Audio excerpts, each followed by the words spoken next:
সাধারণ মানুষের অভাব অভিযোগ শুনতে জনতার দরবারে দ্বিতীয় দিনেও ব্যস্ত থাকলেন মুখ্যমন্ত্রী শুভেন্দু অধিকারী। সল্টলেকে দলীয় কার্যালয়ের সামনে সোমবার সকাল থেকেই ছিল উপচে পড়া ভিড়। চাকরিহারা শিক্ষক থেকে চাকরি প্রার্থী সকলেই নিজেদের সমস্যার কথা তুলে ধরেন মুখ্যমন্ত্রীর সামনে। অনেকের মতে দীর্ঘদিন পর সাধারণ মানুষের কথা শোনার এমন উদ্যোগ আশার আলো দেখাচ্ছে।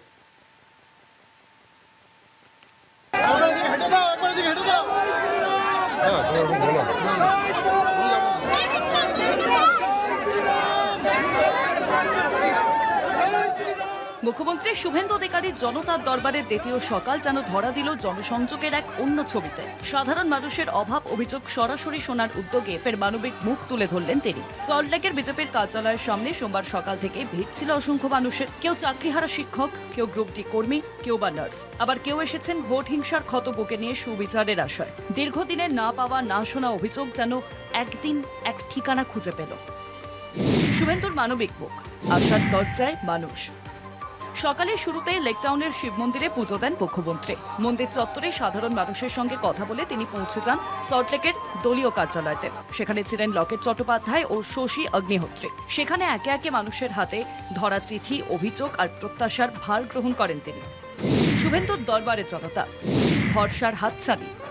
চাকরিহারা সুমন বিশ্বাসের কণ্ঠে এদিন ধরা পড়ে বহু বঞ্চিত মানুষের দীর্ঘদিনের অভিমান। তার কথায় প্রাক্তন মুখ্যমন্ত্রী মমতা বন্দ্যোপাধ্যায়ের কাছে সাধারণ মানুষের পৌঁছানো ছিল দুঃসাধ্য, অথচ শুভেন্দু অধিকারীর দরবারে এসে তারা অন্তত নিজের কথা বলার সুযোগ পাচ্ছেন। চাকরি প্রার্থীদের আশা, ওয়েমন নম্বরের ভিত্তিতে স্বচ্ছ ও যোগ্যতার মাপকাঠিতে ফের শুরু হবে নিয়োগ। আমরা আজকে মুখ্যমন্ত্রীর সাথে সাক্ষাৎ করতে পেরেছি, এটা আমাদের খুশি, আমরা খুবই খুশি। মুখ্যমন্ত্রীকে ধন্যবাদ। কিন্তু মুখ্যমন্ত্রী যেন আমাদের এই সত্যের যে দাবি, যোগ্যদের বেঁচে থাকার যে দাবি, এই চাকরির সাথে আমার সম্মান, আমার বেঁচে থাকা সব কিছু নির্ভর করবে, এটুকুই আমরা বলবো। আমরা সঠিক পথে আছি, সঠিক পথে থাকবো। আমরা নিশ্চয়ই এই বর্তমান রাজ্য সরকারকে ডিস্টার্ব করব না। অহেতুক কোনো আন্দোলন ডেকে সরকারকে আমরা ডিস্টার্ব করব না। কিন্তু এটাও সত্য, আমাদের হাতে সময় কম। মুখ্যমন্ত্রী যেন আমাদের দেখে কনফিডেন্সে নেন।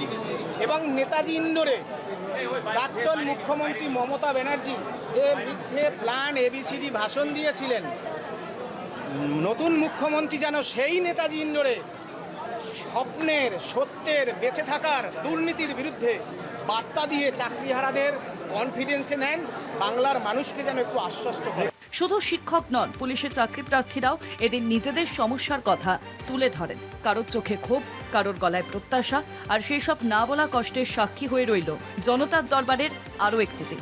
দিনের শেষে অনেকের কাছেই এই উদ্যোগ শুধু প্রশাসনিক কর্মসূচি নয়, বরং মানুষের পাশে দাঁড়ানোর এক আন্তরিক প্রয়াস হিসেবেই ধরা দিল। সাধারণ মানুষের সঙ্গে সরাসরি সংযোগ গড়ে তুলে শুভেন্দু অধিকারী যেন আবারও বুঝিয়ে দিলেন, রাজনীতির মূল শক্তি মানুষের আস্থা ও বিশ্বাসেই নিহিত। কলকাতা টিভি।